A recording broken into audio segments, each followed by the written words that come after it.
नमस्कार मंडळी, आपल्या चॅनलच्या नवीन व्हिडिओमध्ये तुमचं स्वागत आहे. आणि संध्याकाळचे वाजलेत 4 वाजलेत. मी आलो आहे गावी, कोकणातल्या गावी.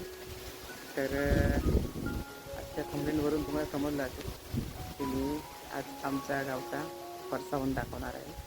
तर हा आमचा आहे परसावन आणि या बाजूला आमचं घर आहे इकडे. आणि आता मस्त वारा सुटला आहे आणि कसं मेमध्ये खूप छान असा क्लायमेट असतो गावी. कालचा जो पाऊस झाला त्यानंतर आता थोडासा ऊन पडलेला आहे. तर इकडे तुम्हाला दाखवतो, हा आमचा घर आहे इकडे या बाजूला. इकडे टाकी वगैरे आहे, पडवी आहे. आणि आमचा जुना घर इथेच होता. त्याचा जो दरवाजा होता तो ह्या बाजूला होता, इकडे या बाजूला. आणि हा पूर्ण सर्व इकडे अंगण होता, टॉयलेट इथेच होता आमचा. हा परसावन पूर्ण हे होतं, तुम्हाला दाखवतो. ते कालची फाटी वगैरे इकडे टाकलेली आहेत, ती भिजलेली आहेत. आणि या बाजूला इकडे घेवड्याची वेल आहे, इकडे मांडव वगैरे पप्पांनी घातलेलं आहे. आणि जुना आमचा या बाजूला जो बाथरूम होता ना, जो जुना घराचा आमचा पूर्व आमचा मातीचा घर होता. तर या बाजूला इकडे आमचा बाथरूम होता. ते सलदे लावलेले असे, आता जुने सलदे, जुन्या ज्यांची बाथरूम असतील त्यांना माहीत असते. तर या बाजूला बाथरूम होता आमचा. आणि इकडे खोप, या बाजूला खोप आहेत. खोप म्हणजे आपण फाटी वगैरे ठेवतो ती. या बाजूला इकडे फुलं वगैरे आहेत, म्हणजे जुनी आमची हे आबोलीची फुलं. या बाजूला पूर्ण होती आबोलीची फुलं इकडे. तर आणि ती आता मोडलेली आहेत. आणि पप्पांनी आता ही अशी कुपन घातलेली आहे.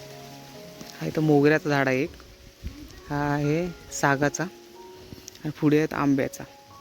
त्यावेळेस म्हणजे जुना आमचं घर होतं त्यावेळेस इकडे आंब्याची अशी याची आबोलीची फुलं वगैरे अशी होती छान अशी. आणि ही आमची खोपी, म्हणजे जुन्या घरातली होती तीच आठवण आहे एक. आता त्याच्यावरचा कापड वगैरे उडालेला आहे, म्हणजे गेल्या वर्षी टाकलेला आता ह्या वर्षी टाकायला लागेल नवीन. आणि आमची नारळ आहे ह्या बाजूला इकडे बघा, उंच अशी. काल पावसामध्ये नारळ पडले, तर उभा नको राहिला इथं. हा बाजू इकडे आमच्या शेकट आहे या बाजूला. आणि पूर्वी आमच्या जुन्या घरामध्ये जेव्हा होता ना आमचं जुना घर, त्यावेळेस आमचा या बाजूला इकडे केळीची वगैरे होती, केळीची झाडं वगैरे, पपई होता. आणि मग ती आता तोडलीत. तोडल्यानंतर मग ही एक नारळ छोटी होती या बाजूला, आणि ती आता इथपर्यंत झालेली आहे. म्हणजे मी काहीतरी 10वीला होतो त्यावेळेस. ते बघ छोटे छोटे नारळ आलेले त्याच्यावर बघा दिसले.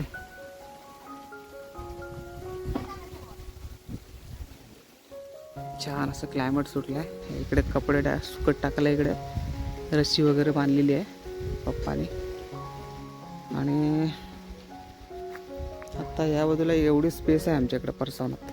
ज्यावेळेस लहान होतो त्यावेळेस परसावन मोठा वाटायचा खूप, कारण आता आमची ही पडवी इकडे वाढवलेली आहे, ती मागे होती म्हणजे. आणि आता आमचं घर पण थोडं या बाजूला परसावनाच्या साईडला वाढवलेलं आहे, त्याच्यामुळं आता परसावन थोडा कमी झालेला आहे. तर आमचा अंगणा पहिला खूप मसा मोठा वाटायचा, खूप म्हणजे मळणी वगैरे आम्ही ठेवायचो, पेंडे वगैरे मळणी इथे जोडायचो.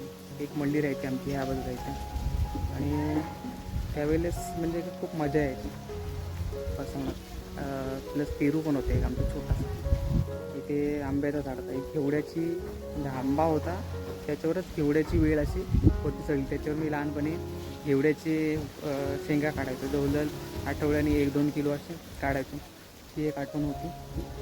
अशा बऱ्याचशा आठवणी आहेत. आणि आता परसावन कसं आहे, बरेच म्हणजे आता जागा कमी वाटते, अपुरी झाली इकडे.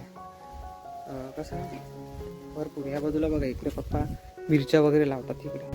तर जुन्या घरातली जी, जुन्या परसावनातली जी आठवण असते वेगळी असते. आपण लहानपणी खेळलेलं असतो, वावरलेलं असतो. आणि त्यानंतर मग आपल्याला ती पूर्वी जी झाडं होती ती आमच्या ते नाहीत आहेत. जास्वंदीची पण फुलं वगैरे आहेत ह्या खूप अशी, ती पण बरेचसे तोडलेली आहेत. आणि ती पावसामध्ये येतात तर खूप छान वाटतं पावसामध्ये. आणि आबोलीची फुलं वगैरे आहेत, ती पण पूर्वी भरपूर होती, तुम्हाला बोललो ना आधी. आणि अशी जुनी आठवण आहेत.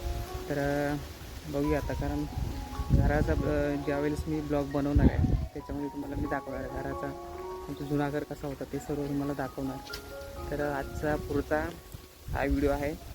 आणि व्हिडिओला आपण रजा घेऊया. तुम्हाला कसा वाटला परसवणातला ब्लॉग तुम्ही कमेंटमध्ये सांगा. एक लाईक करा, एक सबस्क्राईब करा. तोपर्यंत बाय बाय.